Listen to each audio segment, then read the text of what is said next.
savez, on est encore dans notre fameuse question. Question tellement importante. Là, présentement, j'ai pas la première vidéo. Est-ce que c'est parce que j'ai pas... Oh, regardons ça, elle est là. OK.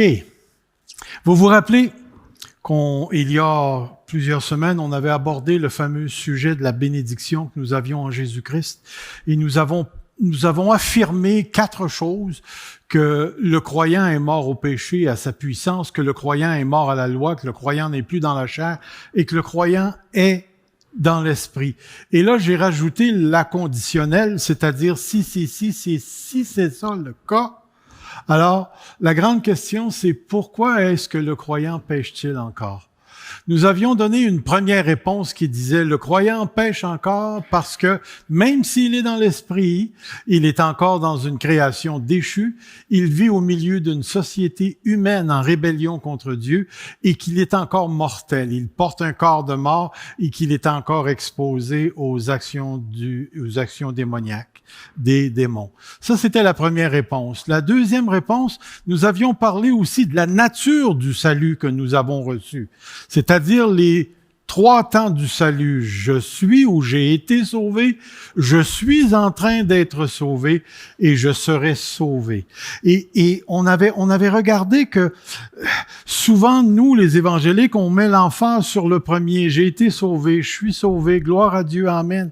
Mais qu'on avait de la misère souvent à saisir que le salut est un tout et qu'il englobe la totalité de ce qui se passe avec moi et que présentement, Dieu est en train de former Christ à l'intérieur de nous. Et il y a plusieurs passages dans les Écritures qui nous indiquent cette dimension de la progression vers la plénitude, le télos, c'est-à-dire le terme, la fin, lorsque nous entrerons dans la plénitude du salut. Et nous avons également une 3e réponse. Et ici, j'aimerais vous dire que ça se peut que ça soit un petit peu plus long ce matin. Parce que cette 3e réponse, pour moi, en tant qu'enfant de Dieu, elle apporte énormément de paix, de soutien et d'équilibre dans ma vie chrétienne. Et j'aimerais réellement que vous puissiez la comprendre. Et il y a quelques raisons pour lesquelles je veux prendre plus de temps sur cette réponse, dont la première, c'est que je veux absolument pas que mon christianisme soit à la merci des prédicateurs de bonbons. Je vais vous expliquer un petit peu plus tard ce que je veux dire par prédicateur de bonbons. Mais en même temps, je ne veux pas que mon christianisme, le christianisme biblique, soit à la merci des légalistes qui ont fait du salut de Dieu une pure conformité à des comportements précis qu'eux autres ont déterminé que c'était ça, puis c'est comme ça que la vie chrétienne se passe. Moi, ce que j'ai recherché pendant plusieurs années, et dès le début de ma vie chrétienne, c'était de tenter de comprendre la réalité du salut que je vis maintenant. Et laissez-moi vous dire que ça a fait de moi un amoureux de l'apôtre Paul. Parce que l'apôtre Paul nous a dit énormément de choses sur ce sujet. Alors, je débute en vous posant une question. Savez-vous si il existe une chose dont la Bible nous dit qu'elle n'a jamais été créée? Non,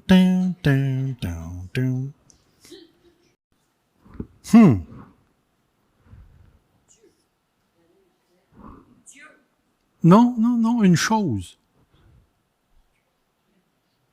Le temps.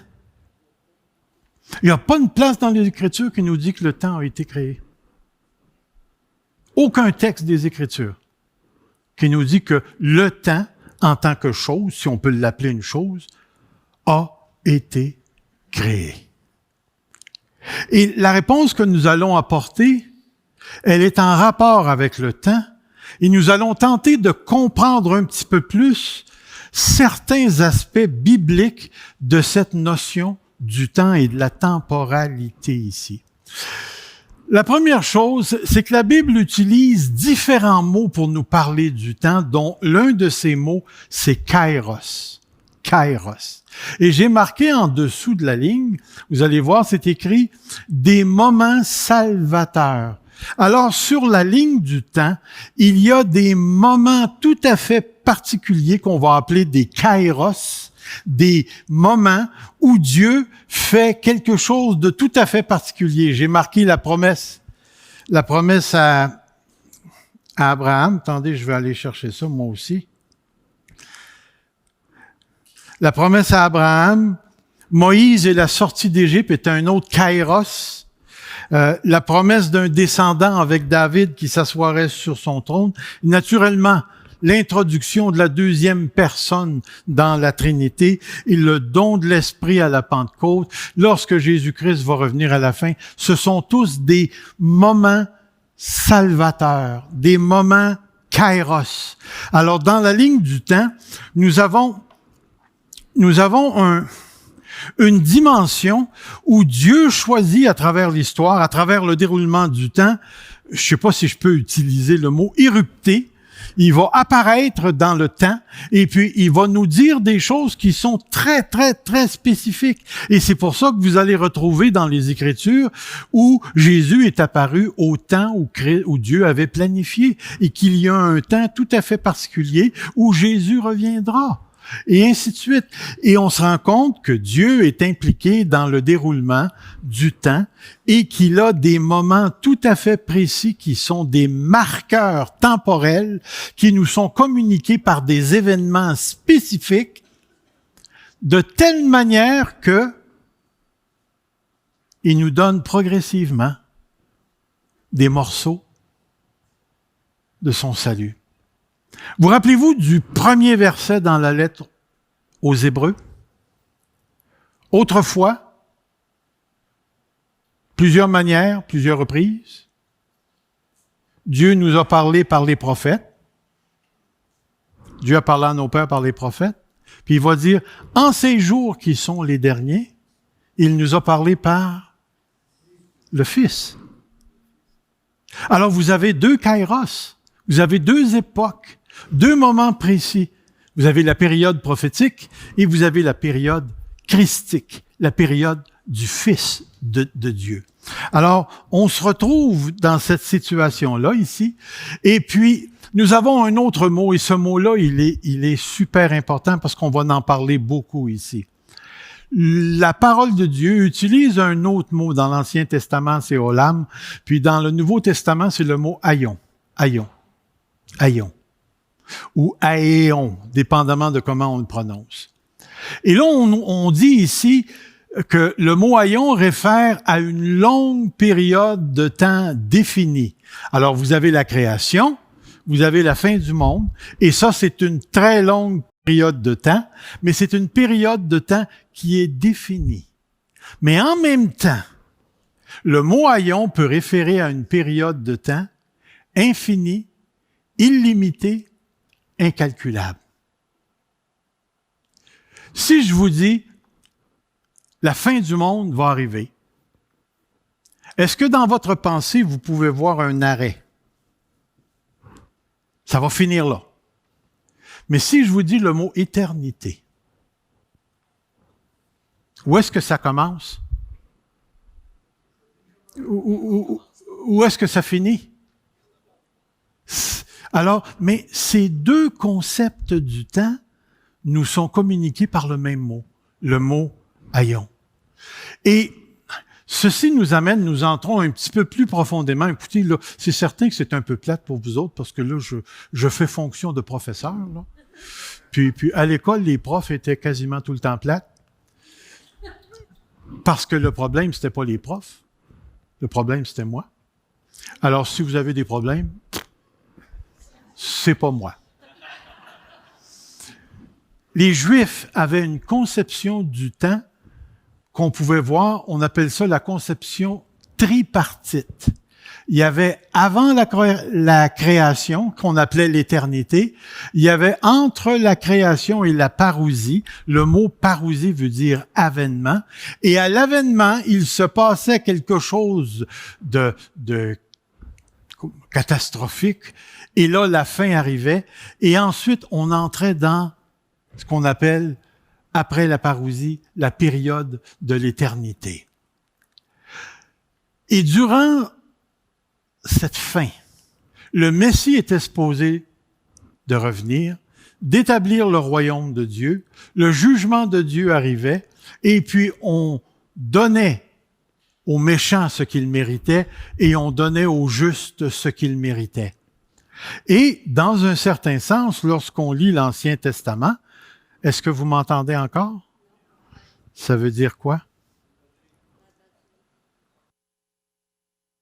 1, 2, 3, 4. Non, c'est pas la batterie. Ça doit être le diable. Voyez-vous, il s'est passé quelque chose de tout à fait particulier. Que les Juifs, dans un certain sens, ne pouvaient pas discerner. C'était que le Messie dont ils attendaient est entré dans le temps. Mais il n'est pas entré au temps où l'eschatologie juive pensait qu'il entrait. C'est-à-dire qu'il est entré avant la fondation du monde. Et avec le Christ est entré le salut, est entré le jugement, est entré la résurrection, et tout ce qui était pour être à la fin, pour le chrétien, est devenu passé. Regardez bien ici. La conception juive et chrétienne du temps ont en commun la division tripartite du temps. Avant la création, la fin du monde. 3 parties. Toutefois, la deuxième partie de cette structure temporelle, un événement anticipé dans le futur selon la condition juive, qui est le Messie, qui introduit la fin du monde et l'établissement du règne de Dieu, est déplacé et devient pour les chrétiens, 1, le centre de l'histoire, 2, qui engendre une division bipartite, 2 parties du temps que nous allons voir, et troisièmement, l'actualisation anticipée future du salut de Dieu attendu par les Juifs. Le salut est arrivé avant la fondation du monde. La fondation du monde. Ce que les Juifs attendaient, et qui malheureusement attendent encore, pour nous, on le regarde comme ayant été passé. Christ, la deuxième personne de la Trinité, s'est incarné dans une nature humaine. Il est venu mourir à la croix, il a vécu parmi nous, mourir à la croix, ressuscité d'entre les morts. Mais ça, c'était supposé d'être à la fin. C'était supposé d'être à la fin. Mais tout d'un coup, dans l'histoire du salut, on a un kairos. On a un moment salvateur tout à fait particulier où Dieu entre dans la création pour sauver les hommes. En d'autres mots, ce que les Juifs plaçaient dans le futur est devenu passé pour les chrétiens. Toutefois, le futur a aussi été déplacé dans le passé. Réalisez-vous ce que je suis en train de dire ici? C'est important que vous me suiviez. Le futur a été déplacé dans le passé. Il est devenu le fondement d'un nouveau futur anticipé. Qu'est-ce que tu attends? Est-ce que tu attends la résurrection d'entre les morts? Mais sache qu'elle est déjà arrivée.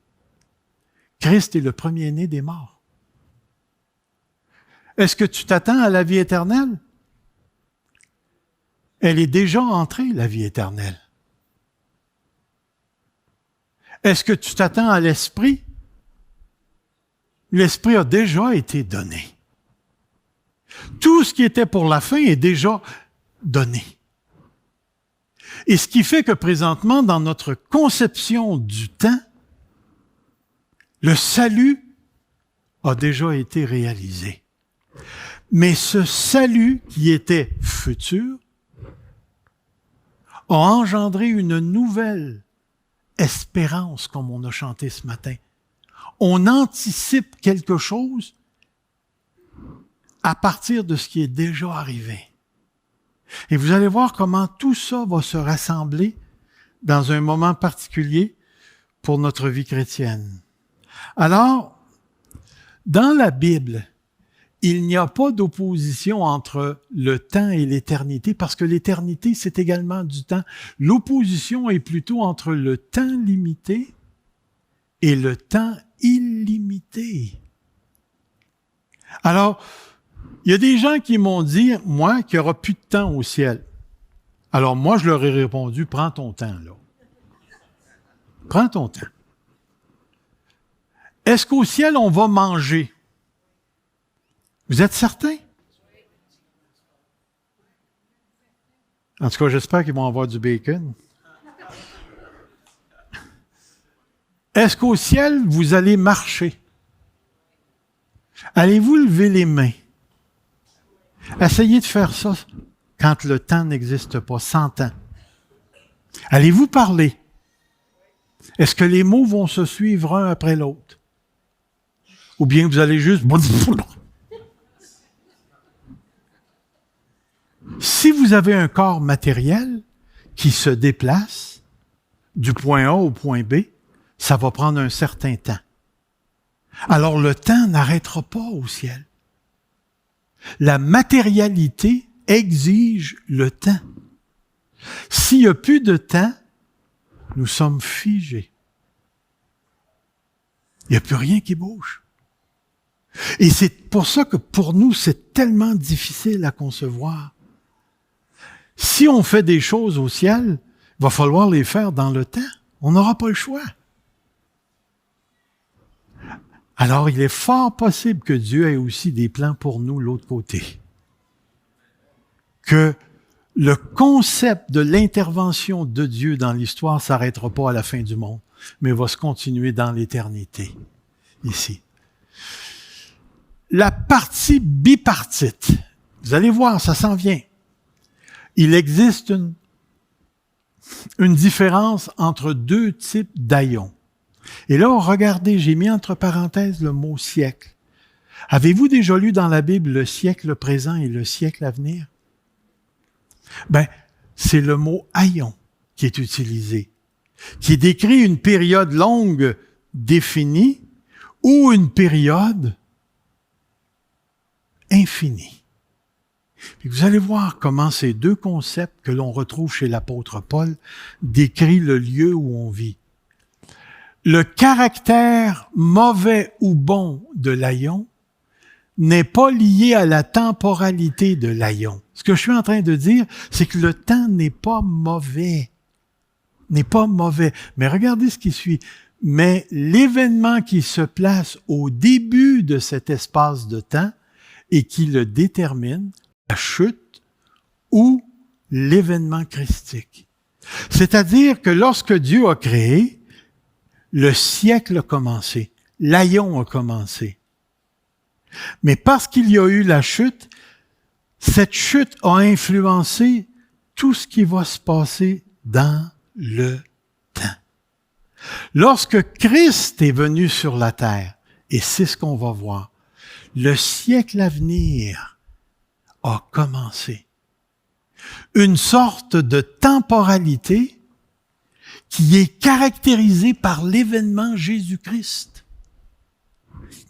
Et je vais vous le montrer ici. L'aïon présent mauvais représente une longue période de temps limitée dans les deux directions. La chute, la fin du monde. Toute cette période-là a été contaminée par la chute et va l'être jusqu'à ce que Christ arrive. Ici, vous avez, j'espère que vous pouvez bien le voir, la mort, les ténèbres, le péché, la loi, ensuite le malin, la chute d'Adam, et vous avez ce qu'on appelle le siècle présent mauvais. Dites-moi où vous êtes présentement sur le plan temporel. Êtes-vous dans le siècle présent mauvais? Êtes-vous sûr que vous êtes dans le temps présent mauvais? OK, on va voir. On va voir. Regardez ici. Et là, je vous donne des textes. Le maître loua l'économe infidèle de ce qu'il avait agi en homme avisé, car les enfants de cet aïon, ce siècle, sont plus avisés à l'égard de leurs semblables que le sont les enfants de lumière. Romains 12, 2. Ne vous conformez pas à quoi? Qu'est-ce que c'est que le siècle présent? On va le voir. Mais regardez encore, où est le sage? Où est le scribe? Où est le raisonneur de ce? Dieu n'a-t-il pas convaincu de folie la sagesse du monde? Verset 6. Cependant, c'est une sagesse que nous prêchons parmi les parfaits, sagesse qui n'est pas de ce temps, de cet aïon, de ce présent siècle mauvais. Regardez d'autres textes. Que nul ne s'abuse lui-même. Si quelqu'un parmi vous pense être sage, selon ce siècle. Donc, le siècle présent mauvais a une sagesse. A une sagesse. Pour les incrédules dont le Dieu de ce siècle, cet aïon, ce siècle présent mauvais a un Dieu. Et regardez l'influence qu'il a à aveugler l'intelligence, afin qu'il ne voit pas briller la splendeur de l'évangile de la gloire de Dieu qui est à l'image de Dieu. Ça veut dire que dans le siècle présent mauvais, il y a tout un mécanisme surnaturel qui a pour but d'aveugler les gens pour les rendre résistants à la parole de Dieu. Regardez dans Galates 1,4, c'est là qu'on arrive. Qui s'est donné lui-même, Jésus-Christ, pour nos péchés, afin de nous arracher du siècle présent mauvais. Es-tu encore dans le siècle présent mauvais? Regardez le texte. T'es-tu encore dedans? La réponse, c'est oui. Mais qu'est-ce que Christ est venu faire? Il est venu t'arracher. Il est venu t'arracher. T'arracher du temps présent, parce que ce temps présent a une sagesse antichrist contrôlée par un diable qui est capable d'aveugler l'intelligence des gens. Alors, quand tu témoignes de Jésus-Christ et que la personne te dit « Wow, c'est ta vérité », le gars vient de se faire mordre. Le gars vient de démontrer que toute sa sagesse, c'est cette sagesse du monde. Lorsque tu as les grands savants qui nous disent « Quand je regarde le ciel, moi, je vois pas de Dieu. » Mais c'est bien de valeur, mon gars. Tu as été aveuglé. Tu as été aveuglé par le Dieu de ce siècle. Et si t'as le petit gars, c'est pas le petit gars, le gars qui choisit la pauvreté volontaire pour abuser du système, qui tout ce qu'il veut, c'est tirer du gouvernement, puis qui te dit voler un voleur, c'est pas voler. Mais le gars, il vient de parler selon la sagesse de ce siècle présent mauvais, de cette ligne du temps qui est caractérisée par le péché. Lorsque ton gars, ta fille, prend de la drogue, si c'est le cas, ou se rebelle, ou qui fait comme moi, qui se fait mettre dehors de 5 secondaires à Drummondville, parce qu'il s'est battu avec des profs. Ce gars-là, il est dans le siècle présent mauvais, puis il pense, quand t'écoutes Rambo, là, le First Blood, là, puis quand ce gars-là meurt, mon ami, c'est un vrai héros. Écoutez, c'est le siècle présent mauvais. Quand tu regardes les séries puis que tu vois les scènes de lesbianisme et de tout ce que tu veux, c'est la sagesse du monde. C'est le siècle présent mauvais. Hey, c'est pas des farces, j'ai écouté un film, 5 gars qui préparent un vol de banque, des millions, puis ils réussissent. Puis à la fin, tu te dis, wow, j'aurais aimé ça faire partie de cette équipe-là. Écoute, c'est la sagesse du monde qui est capable de te présenter un menteur, un voleur, comme si c'était un héros. Regardez encore, on va aller ici. Recommande aux riches du présent siècle de ne pas être orgueilleux. Voyez-vous à quel point ce concept du temps est présent? Démas m'a abandonné par amour pour le siècle présent.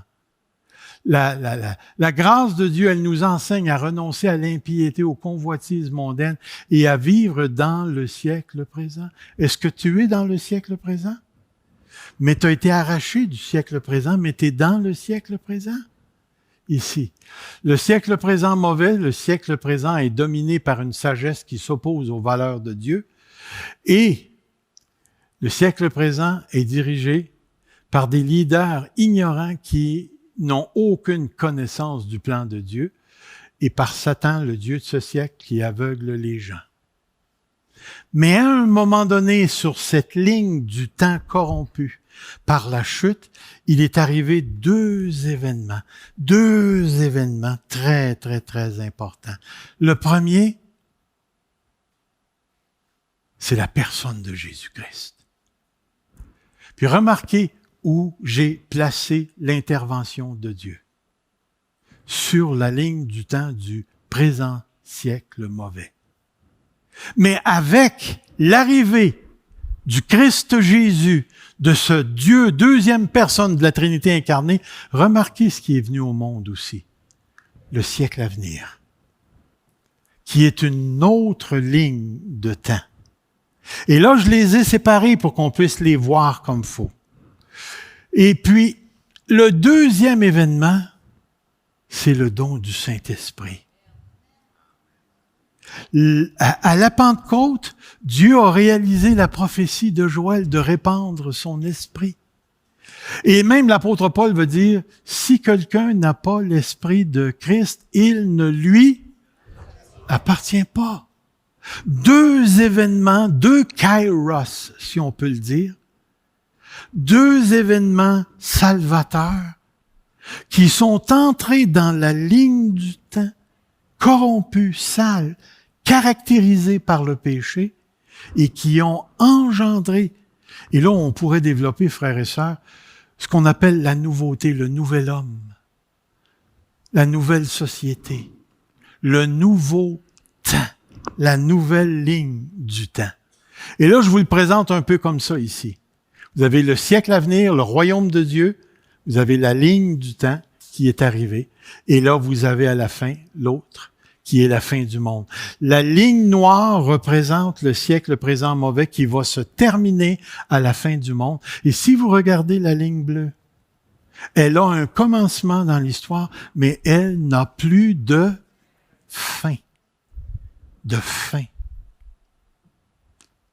J'ai dit à ma femme, c'est merveilleux, parce que quand on va dépasser la ligne rouge, là, imaginez-vous, je vais être beau pour l'éternité. Ça va être quelque chose d'extraordinaire. Je vous représente un peu le diagramme, mais laissez-moi vous dire ceci. La parole de Dieu nous dit clairement que le siècle présent est encore là. Et on le voit par tout ce qui se passe sur le plan politique, social, les féminicides. On le voit par les viols, on le voit par la drogue, on le voit par les politiciens, on le voit partout. Ce qui veut dire, et ça c'est tellement important ce que je vais vous dire, Dieu nous a transférés du royaume des ténèbres au royaume du Fils de son amour. Je suis dans le siècle présent, mais j'appartiens au siècle à venir. J'appartiens au siècle à venir. Et c'est pour ça que je vous parle de tension. C'est-à-dire qu'en devenant chrétien, je suis automatiquement rentré dans une tension qui va perdurer jusqu'à ce que Jésus revienne ou que la mort vienne me chercher. Puis la première tension, c'est celle-ci. Le siècle présent et le siècle à venir. Vous vous rappelez du texte? Regardez bien ce texte. Ces choses leur sont arrivées pour nous servir d'exemple. Elles ont été écrites pour notre instruction à nous. Puis regardez la suite. Qui sommes parvenus à la fin des siècles. Comprenez bien ce texte. Moi, Serge Pinard, suis parvenu à la fin des siècles. Je suis dans le siècle à venir. Puis regardez l'autre texte, qui s'est donné lui-même pour nos péchés afin de nous arracher du présent siècle mauvais. Vous avez le siècle à venir dans lequel je suis, et vous avez le présent siècle mauvais dans lequel je vis aussi, ici. Ici, il y a des versets, mais ce sont des versets. Une autre tension qui s'est engendrée lorsque je suis devenu un enfant de Dieu, c'est l'autrefois et le maintenant. La deuxième tension se manifeste entre notre statut en Jésus-Christ et notre ancienne condition en Adam. Regardez ici, encore une fois, j'ai séparé les lignes pour vous montrer. J'appartenais au siècle présent, mais maintenant j'appartiens au siècle à venir. Car lorsque nous étions dans la chair, les passions des péchés, blablabla, blablabla, verset 6, mais maintenant nous avons été dégagés. Ma condition n'est plus pareille. Autrefois, ne connaissant pas Dieu, vous serviez des dieux qui ne le sont pas de leur nature. Mais à présent que vous avez connu Dieu, ou plutôt que vous avez été connus de Dieu, comment retourneriez-vous à ces fables et pauvres principes? Il y a un autrefois et il y a un maintenant. Vous qui étiez autrefois étrangers par vos mauvaises œuvres, il vous a maintenant réconciliés. Réconciliés. Il y en a un autre ici. À cause de ces choses, c'est à cause de ces choses que la colère de Dieu vient sur les fils de la rébellion, parmi lesquels vous marchiez autrefois, lorsque vous viviez dans ces péchés. Mais maintenant, renoncez. Parce qu'on n'est plus là. On n'est plus là. La troisième tension, c'est le maintenant et le pas encore. Ceci, on dit, la troisième tension se développe entre l'expérience actuelle et provisoire du royaume de Dieu et sa dimension non réalisée qui réside dans un futur qui n'est pas encore actualisé, le maintenant et le pas encore. Regardez ici. Est-ce que vous avez la vie éternelle? Êtes-vous dans l'esprit? Êtes-vous dans le salut? Êtes-vous dans la création déchue? Êtes-vous dans une société en rébellion et avez-vous un corps de mort? Remarquez les deux lignes où elles se trouvent. Je suis maintenant là. Mais la démarcation est réelle. Je suis sauvé, mais je ne suis pas encore dans la plénitude du salut. Ici, je vis à la fois dans un contexte de souffrance et de puissance présentement. Regardez ici. Au début, je vous ai parlé des prédicateurs de bonbons. Les prédicateurs de bonbons veulent vous présenter un évangile de prospérité qui fait en sorte que vous n'êtes plus touché par le siècle présent. Alors, vous êtes dans le royaume de Dieu et vous ne pouvez plus être touché. Dieu vous veut riche en santé avec un Harley et une piscine. Autrement dit, là, vous n'avez aucune raison d'être pauvre. Puis je suis bien content, il y a au moins un des prédicateurs qui disait « faut que premièrement le pasteur soit riche, après les membres pourront l'être ». Alors, regardez bien ici. Quand je vous disais tout à l'heure, moi je veux la réalité, je veux la vérité, je veux une vie chrétienne réelle. Puis la vie chrétienne réelle, c'est que j'expérimente la puissance de Dieu ici. Mais est-ce que j'expérimente la plénitude de la puissance de Dieu? La réponse, c'est non. Regardez bien ici.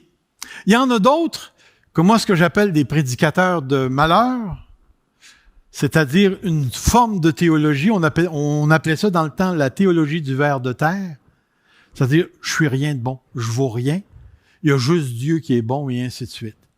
Alors, on nous présente un christianisme lourd, et que vous allez devoir performer au-delà de vos capacités pour arriver à plaire à Dieu.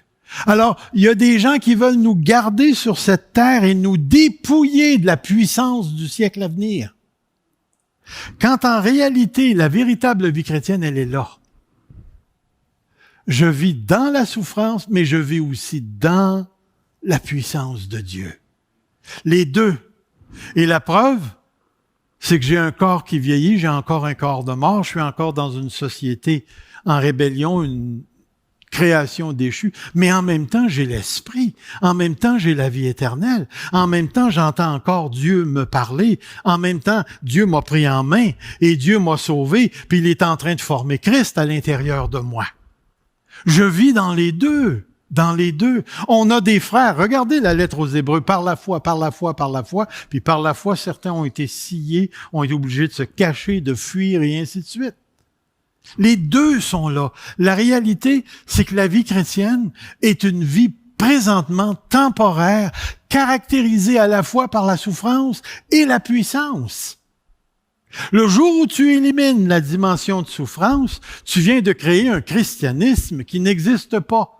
Et si tout ce que tu as, c'est juste la puissance, la puissance, la puissance, tu viens de créer un christianisme irréaliste. On ne vivra jamais le ciel futur dans le présent moment où on se trouve. Tout est partiel. Et je pense qu'il n'y a pas de gars plus réel que l'apôtre Paul. Paul, il est allé au ciel, hein? 2 Corinthiens 12. Il dit, je sais pas si c'est dans ce corps ou non, mais il dit, je suis allé au 3e ciel. J'ai vu, j'ai entendu des choses extraordinaires. Mais quand il est revenu sur terre, pensez-vous qu'il aimait sa condition? 3 fois j'ai prié, dit-il. Le Seigneur, il dit, ma grâce te suffit. Alors, frères et sœurs, la réalité de la vie chrétienne, c'est que tu vas en voir des miracles et des guérisons. Tu vas entendre la voix de Dieu te parler, te guider. Mais en même temps, tu vas voir des enfants de Dieu souffrir et mourir. Tu vas voir des missionnaires se faire assassiner. Tu vas voir la méchanceté du monde contre le christianisme. Tu vas vivre l'injustice, mais tu vas participer à la justice de Christ. Les deux sont là et c'est pourquoi ça devient.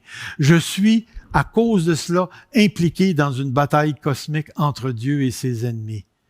Car nous n'avons pas à lutter contre la chair et le sang, mais contre les dominations, contre les autorités, contre les princes de ce monde de ténèbres, contre les esprits méchants dans les lieux célestes. C'est la réalité de la vie chrétienne. La réalité de la vie chrétienne. Regardez ce que j'ai marqué. C'est là que ça se passe. Le lieu de la guerre entre Dieu et ses ennemis, que vous le vouliez, que vous le vouliez pas, vous êtes dans le bateau. Si vous êtes un enfant de Dieu, vous êtes dans cette guerre. Puis remarquez les 2 lignes. Les 2 lignes se chevauchent. Et j'utilise le mot chevauchement intentionnellement. Ces 2 lignes sont superposées l'une à l'autre. Et ce qui arrive présentement, dans la première lettre de Jean, il nous dit, le monde passe et sa convoitise avec, mais celui qui fait la volonté de Dieu demeure éternellement. Et je vis présentement dans cette tension où ces 2 siècles se rencontrent. Et mon ami, il faut que je le dise encore, je le dis tellement souvent, comprenez bien. Comprenez bien, Dieu nous veut là. Père, je ne te prie pas de les ôter, mais de les garder du mal ou du malin. Savais-tu que ta condition présente, là, maintenant, dans le siècle présent mauvais, et ton lieu d'appartenance, le siècle à venir, sont tous les 2 en train de se rencontrer, puis c'est ça que Dieu veut pour toi et moi, pour l'Église Fusion, pour l'Église sur cette terre. Dieu veut cette condition. Et pour moi, c'est là que j'ai compris que ça apportait énormément de paix pour moi. Pourquoi? Parce que si j'ai encore des bébites dans ma vie, Et ça, c'est pas dur à trouver. Vous avez juste à parler avec n'importe quel chrétien, puis éventuellement, dans le discours, il va te dire, je suis pas parfait. Je suis pas parfait. Ça fait longtemps qu'on le sait que tu ne l'es pas. Puis Dieu, il veut pas que tu le sois. Tout de suite. Je suis parfait en Christ. Moralement, j'ai rencontré les standards de Dieu à travers la personne de Christ.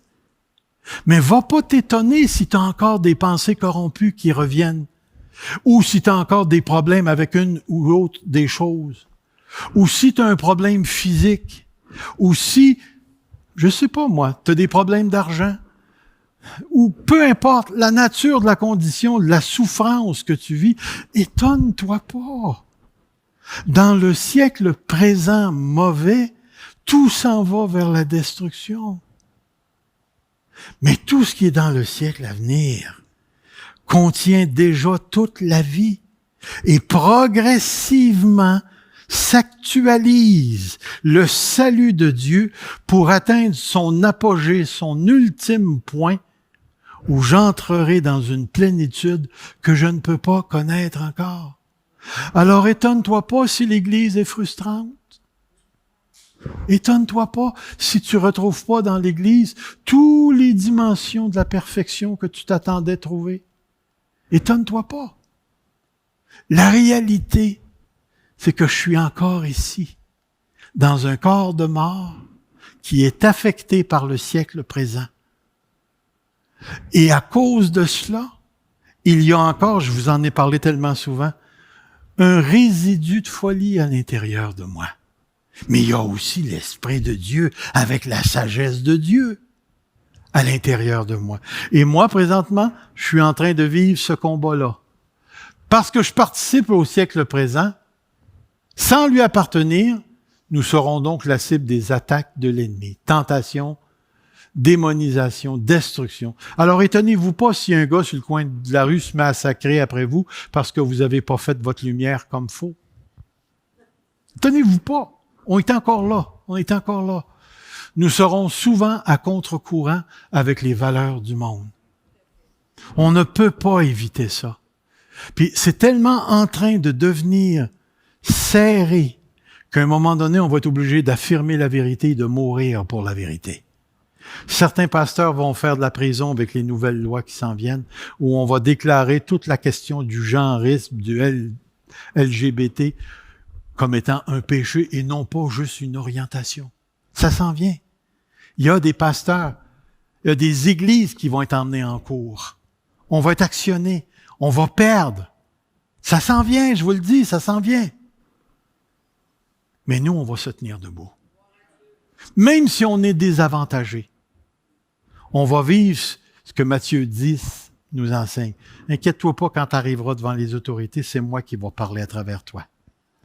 Mais il te garantit pas que ça va bien aller. Tu vas parler, mais tu vas peut-être manger une volée aussi. Et on va se tenir debout pour Christ. Une autre chose, parce que je participe au siècle présent, sans lui appartenir, nous expérimentons la faiblesse de nos corps et de la création déchue. Nous expérimentons un corps de mort qui peut encore subir les influences du péché qui affectent notre intelligence, notre corps, notre spiritualité. Mais en même temps, je participe à la puissance de Dieu qui se manifeste par l'habitation du Saint-Esprit, les dons de l'Esprit, la présence de la vie éternelle, l'espérance de la gloire à venir et la réalité de l'Église. 3 tensions. La puissance et la souffrance, la sainteté et la possibilité de péché, la guerre entre Dieu et le malin. Mais regardez ce qui suit. Nous sommes entrés dans le temps du salut. Nous avons été délivrés du siècle présent, mauvais. Nous sommes une nouvelle créature. Nous sommes en Christ. Nous ne sommes plus dans la chair. Nous ne sommes plus sous la domination du péché. Nous ne sommes plus sous la loi, mais sous la grâce. Nous ne sommes plus sous la domination de la mort. Nous sommes vivants en Christ.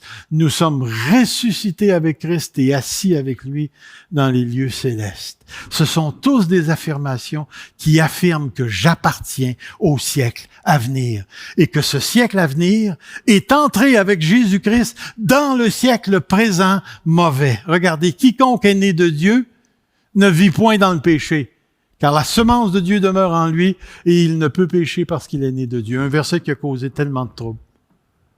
Jérusalem dit, quiconque est né de Dieu ne commet pas le péché, parce que sa semence demeure en lui, il ne peut pécher, étant né de Dieu. Êtes-vous né de Dieu? Demeurez-vous dans le péché? Non, non.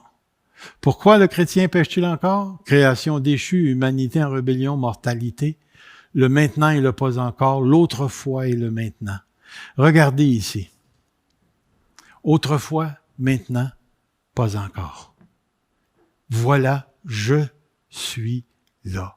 La clé pour comprendre tout ça, c'est ce corps de mort est le lien entre les deux temps. Quand je vais quitter cette mortalité pour entrer dans l'immortalité, par la résurrection des morts au retour de Christ ou par la mort, lorsque je délaisserai, je quitterai ce corps de mort, j'entrerai dans la plénitude du salut de Dieu. C'est ici que ça se passe, la relation avec Dieu. Ça se passe dans le siècle présent, mais tout en appartenant au siècle à venir. Tout en étant sauvé, il me faut cultiver une compréhension progressive du salut. Dieu actualise son salut dans le temps. Tout en étant sauvé comme chrétien, je vis dans une tension cosmique, siècle présent, siècle à venir, et le lien entre ces deux siècles, c'est mon corps de mort. Je devrais dire, pas m'étonner de la présence du mal dans la création, dans la société et en moi encore. Tout en étant sauvé, la vie chrétienne normale implique la souffrance et la puissance. Laissez-moi vous dire que celle-là, elle apporte la paix. Saviez-vous une chose? C'est autant important de bien vivre pour Dieu que de bien mourir pour Dieu.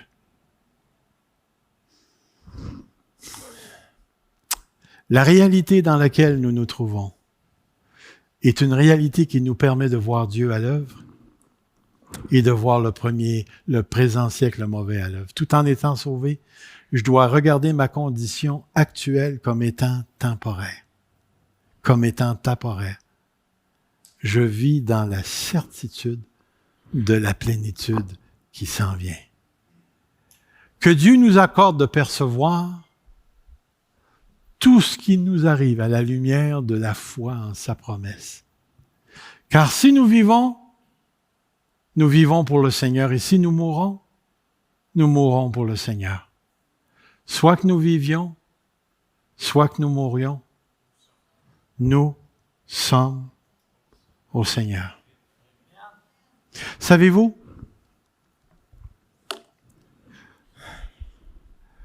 de comprendre la réalité que je vis une vie chrétienne en tension, que je suis encore dans un environnement touché par la conséquence de la chute, de comprendre que le salut de Dieu est entré et qu'à cause de ce salut-là, je vis entre la mort et la vie éternelle, entre la méchanceté et la sainteté, me permet de comprendre l'existence de la faiblesse dans ma vie personnelle et dans la vie des autres. Ça me permet de comprendre pourquoi je pleure encore quand ça fait mal.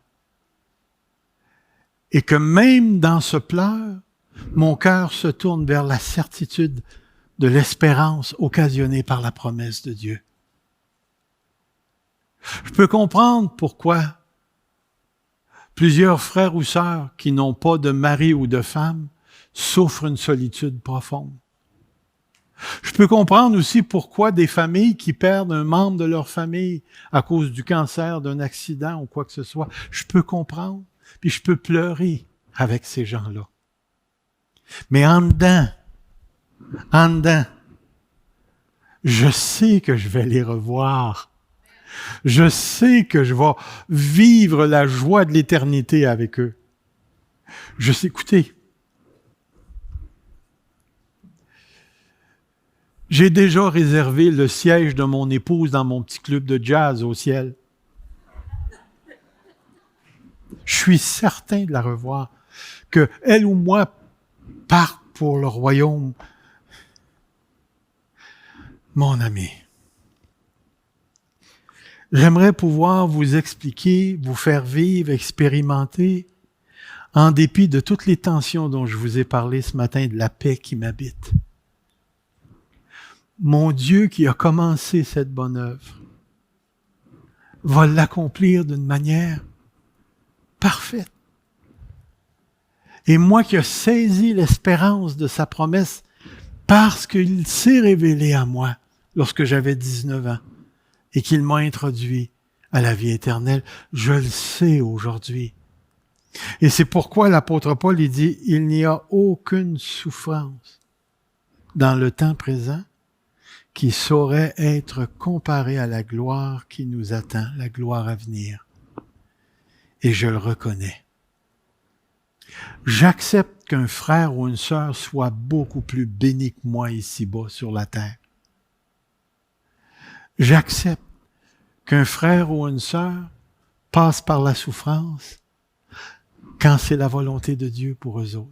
J'accepte et je participe avec eux. Et c'est pourquoi je vous dis ce matin, Église Fusion, et à tous ceux qui nous écoutent par l'Internet, s'il vous plaît, ne pensez pas votre vie chrétienne en fonction de cette terre. Cherchez les choses d'en haut. Là où Christ, votre vie est cachée et qui se révélera au kairos, au moment précis. Et nous entrerons dans le haïon éternel, le siècle à venir qui n'aura plus jamais de fin. Alors, voyez-vous vous-même dans cette situation-là. Et je vous garantis que ça va changer votre perspective sur les peurs que vous avez, sur les inquiétudes que vous avez, sur les angoisses que vous vivez. Notre vie chrétienne a été pensée, voulue par un Dieu qui sait parfaitement ce qu'il fait. Où es-tu présentement? Je suis dans le siècle présent, mais j'appartiens au siècle à venir. Qu'est-ce que ça leur fait? Qu'est-ce que ça fait dans ta vie? Mais ça l'engendre des tensions.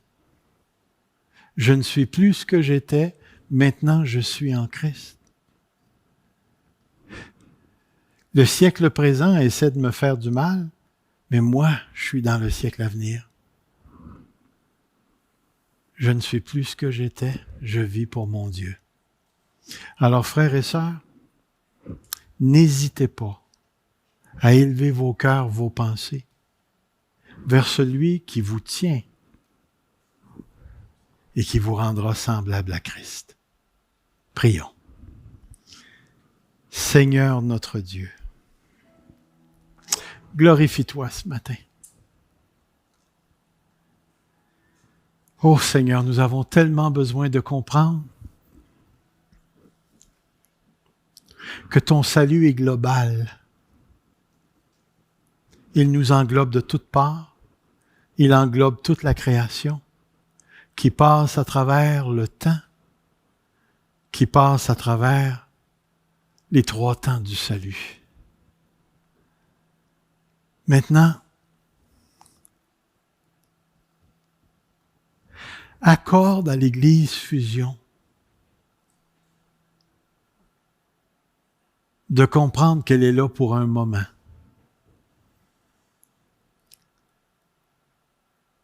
Et que sa raison d'être, c'est le salut du plus grand nombre.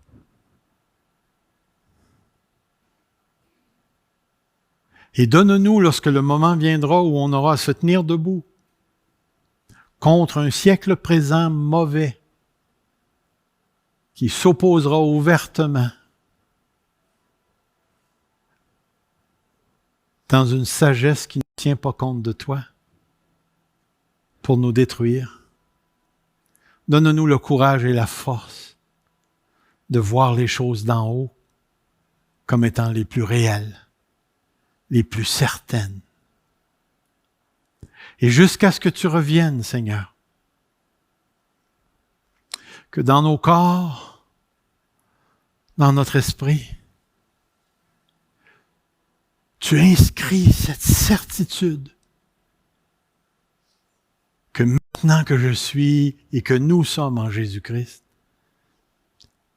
notre temps ne finira plus jamais. Je t'aime, Seigneur.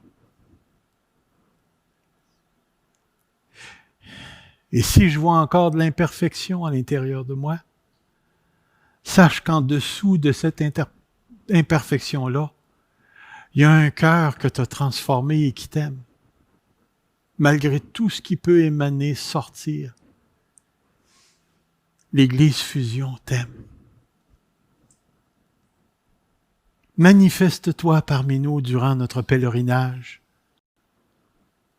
Laisse-nous voir ta puissance, aussi bien dans la manifestation des dons spirituels, la guérison, que dans la persévérance dans la souffrance, où nous gardons notre foi en dépit des attaques et des courants contraires à l'Évangile. Que dans la pauvreté, nous sachions te louer et que dans la richesse, nous sachions être comme toi et être généreux.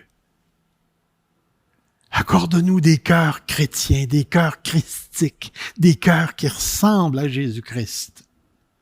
De plus en plus, Seigneur. Et si jamais on devait finir dans les pleurs, mais notre foi nous garantit que ces pleurs se transformeront en joie éternelle. C'est à cause de toi, Seigneur, c'est à cause de toi que nous sommes ici et que nous croyons. C'est drôle, Seigneur, un simple merci, ça ne suffit pas. Dans mon cœur, là, je me courbe, je m'écrase à terre, pas en signe de repentance, mais parce que je ne sais pas comment te dire merci. Merci, merci de nous avoir choisis et de nous avoir fait comprendre l'Évangile de Jésus-Christ. Béni soit ton nom, Seigneur, Père éternel. Saint-Esprit, les portes de cette Église sont ouvertes. Viens faire ton œuvre. Viens faire une œuvre, même bouleversante, si tu veux. Dérange-nous. Mais je te garantis, Saint-Esprit, qu'on va te suivre. On va te suivre là où tu veux nous conduire. Garde-nous fidèles à ta parole. Dans le précieux nom de Jésus-Christ, gloire à toi, Seigneur. Amen. Amen.